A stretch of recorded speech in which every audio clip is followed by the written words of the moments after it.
Rationnel. En accord ou à l'opposé. Par ici, les brasseurs d'opinion et de vision. Les rencontres de l'air. C'est l'heure de notre rencontre avec notre animateur maison, Alexandre Moranville-Ouellette, qui veut nous parler aujourd'hui des ovnis. Oui, j'ai choisi mon sujet, Jean-François. C'est drôle parce que, comme tu le sais, j'anime ici à Cube Radio Ce n'est qu'une théorie, balado sur les conspirations, les complots. Et j'étais ce matin en train d'enregistrer une entrevue qui s'en vient sur le sujet, justement, Jean-François, sur le sujet des ovnis. Et là, je vois apparaître, boum, depuis hier soir, cette audience au Pentagone qui a lieu, audience plutôt devant le Congrès américain. Puis une audience pas comme les autres, une audience sur les ovnis. Tu l'as dit, pour ceux à la maison qui sont pas initiés, ovnis, dans leur tête, c'est la soucoupe volante, là, les aliens. Avant toute chose, c'est un terme réel qui veut dire objet volant non identifié. C'est ça l'acronyme de OVNI. Donc c'est pas obligé d'être une soucoupe. Ça peut être plein d'autres choses qui volent, qui se promènent. Les ballons sondes chinois qu'on avait dans notre espace aérien au début de l'année, c'était des ovnis. Puis tu vois, ce terme-là, ovni, est tellement associé maintenant, Jean-François, dans l'imaginaire collectif avec, justement, ces soucoupes volantes qu'on appelle même plus ça devant le congrès des ovnis ou des UFOs en anglais. C'est des PAN qu'on appelle phénomènes aériens non identifiés. On a changé l'acronyme juste pour être sûr que les gens fassent plus le lien avec les aliens, tu comprends? Oui. Donc on a ces phénomènes aériens qui ont été déjà analysés devant le congrès.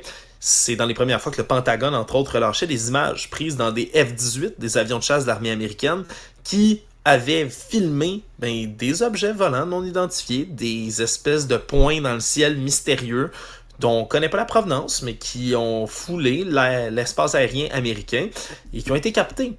Puis on apprend même que le NORAD, la défense aérienne nord-américaine, de laquelle on fait partie, nous, le Canada, on intercepte chaque année ou tente d'en intercepter. De tout ça.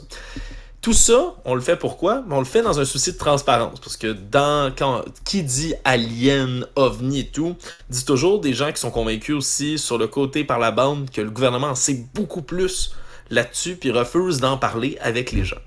Et là, dans les dernières années, on diffuse ces vidéos-là en disant, regardez, on fait un exercice de transparence, on va même faire un comité devant le Congrès pour en parler avec vous. La NASA commence à s'intéresser aux objets aériens non identifiés.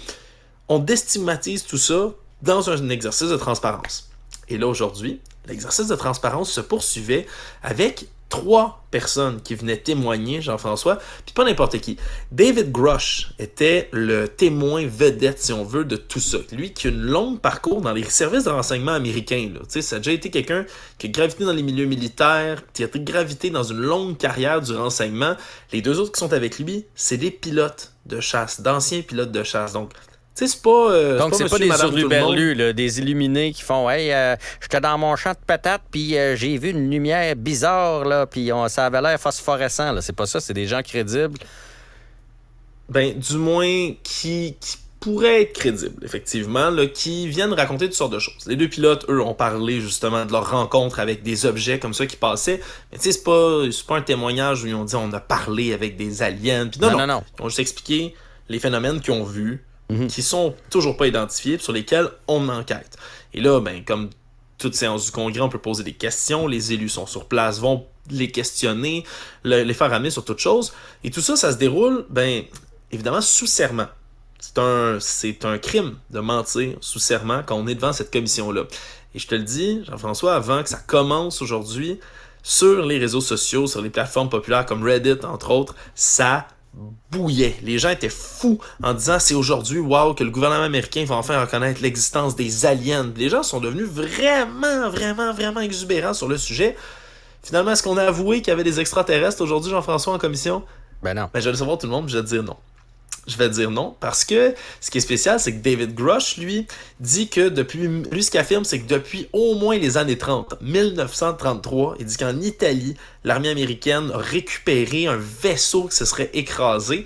Puis dans les dernières semaines, avant d'aller au Congrès, Il a dit à toutes sortes de médias que lui était convaincu que c'était des restes non humains venant de l'espace où on avait des restants d'extraterrestres. A dit que, entre autres, il y avait déjà été entendu des témoins d'un vaisseau qui ferait la taille d'un terrain de football.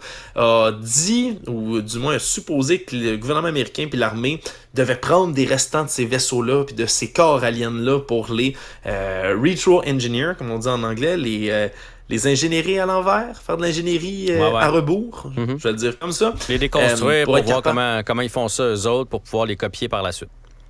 Exact, créer des armes surpuissantes. Jusqu'ici, c'est divertissant, on s'entend. C'est Ben ouais, puis il a parlé de ça, ces produits biologiques-là non humains tout le long. Le problème, c'est que là, ben aujourd'hui, je rappelle, il était sous serment. Là, tout le monde disait, waouh, c'est sous serment, il peut pas mentir, là, va falloir qu'il. Tu sais, on a hâte qu'il dise ça. Mais il a jamais parlé des extraterrestres, finalement. Pas quand il était sous serment, c'est drôle, hein? Dans tous les médias, il l'a dit, il était sous serment. Il en a pas mentionné, il a pas parlé de son vaisseau extraterrestre, terrain de football, il a pas réitéré qu'on a trouvé des cadavres de pilotes extraterrestres dans quoi que ce soit. Et là, lui, il a pas détaillé aucune de ces allégations. Il a dit, j'ai des témoignages, ou c'est classé secret, vous savez, je peux pas en parler. Et il a continué à faire certaines déclarations, mais extrêmement prudentes. Donc, pétard mouillé un tout petit peu aujourd'hui, mais n'empêche que ça fait jaser sur le web, là, Jean-François. Je sais pas si toi, c'est quelque chose que tu as déjà eu, la fascination des aliens ou de la vie ailleurs dans l'univers? Tellement pas. Honnêtement, je me dis, s'ils ont à nous contacter ou à arriver, ils arriveront, puis on gérera ça quand ce sera le temps. Mais c'est pas quelque chose qui m'interpelle. Est-ce qu'il y a de la vie ailleurs? Écoute, peut-être, mais combien loin, tu sais? Puis est-ce qu'ils sont plus capables de venir ici que nous, on est capable d'aller là-bas, etc., etc. Fait que moi, je suis tellement quelqu'un de terre à terre puis qui s'occupe de ce qui se passe pour vrai sur notre planète. Je suis pas mal plus intéressé par les changements climatiques puis par ce qu'on peut faire pour dépolluer les eaux, ce genre d'affaires-là, que de mettre des ressources et de l'énergie à essayer de comprendre s'il y a des objets volants non identifiés qui pourraient être des petits bonhommes avec des yeux dans le front. Ouais, puis tu vois, moi, je suis quelqu'un, évidemment, qui gravite dans ces univers-là de complot, de conspiration, d'ésotérisme, sans évidemment y participer moi-même, mais tu vois, moi, je suis intimement convaincu que la vie existe ailleurs. Si moi, ça fait partie de mes croyances, je peux pas croire que je veux dire, on n'est même pas capable de voir une minime fraction, on voit même pas 0.01% de l'univers connu, qu'on peut observer proche de nous. Je peux pas croire qu'on soit tout seul. En même temps, tu sais, quand on voit des comités comme ça, moi je crois voir la confirmation qu'il y a de la vie ailleurs dans l'univers de mon vivant. J'ose le prétendre, puis j'ose le croire, qu'on va en avoir la preuve. J'ai parlé récemment avec, entre autres, l'astrophysicien, directeur du planétarium, M. Olivier Hernandez, qui me rappelait, qui disait, lui, aussi, il est convaincu qu'on va trouver de la vie, là, peut-être d'ici 10 ans. Mais comme il me l'a rappelé, faut pas s'énerver, faut pas s'exciter. Non, si ça on peut être découvre des de la vie vers de ailleurs, terre puis des insectes, là. Ça veut pas dire qu'il y a des êtres humains ailleurs, là. Puis ça veut pas dire qu'on va s'en faire des amis puis qu'ils vont nous apprendre comment faire des armes, là. La vie, ça a plein de formes, là. Si on trouve des insectes puis des vers de terre, JF, là, je vais être fou de joie. Puis les scientifiques vont être débiles fous parce que en ce moment, en fait, ce qu'on risque de trouver, c'est des bactéries, Jean-François. Bon, tu vois. On ne pourra pas les voir en dehors d'un microscope. Puis c'est vraiment la thèse, la théorie en ce moment vers laquelle les scientifiques se dirigent. On pourrait peut-être en trouver même dans notre système solaire, dans certaines lunes de Jupiter, entre autres, qui ont une couche de glace. Il y aurait de l'eau liquide en dessous. Qui dit eau liquide dit un des éléments pour la vie, par exemple. On est peut-être capable de trouver, c'est ce qu'on cherche sur Mars, entre autres, pas de la vie, mais des traces qui expliqueraient qu'il y en aurait eu avant que la planète devienne ce qu'elle est. Donc, si on trouve cette preuve-là, ça risque très fortement d'être des petites bactéries, des trucs, rien d'extraordinaire d'homme vert, mais juste ça, moi, ça me remplirait honnêtement, d'émerveillement. Puis je pense que c'est là-dessus qu'il faut se tourner. Alors quand on apprend comme ça qu'il va y avoir des témoignages surprises devant le Congrès, puis que la personne qui n'arrête pas de dire qu'il y a des cadavres extraterrestres, finalement, n'est pas capable de le dire sous serment, mais ça vient tempérer quand même les ardeurs d'un peu tout le monde dans ce dossier-là, mais ça reste un sujet qui fascine de tout ça, temps. C'est clair. Puis l'armée continue, encore une fois, là, on le nie plus maintenant qu'on surveille ces phénomènes aériens non identifiés, que ce soit des pannes ou des ovnis, peu importe comment vous appelez ça.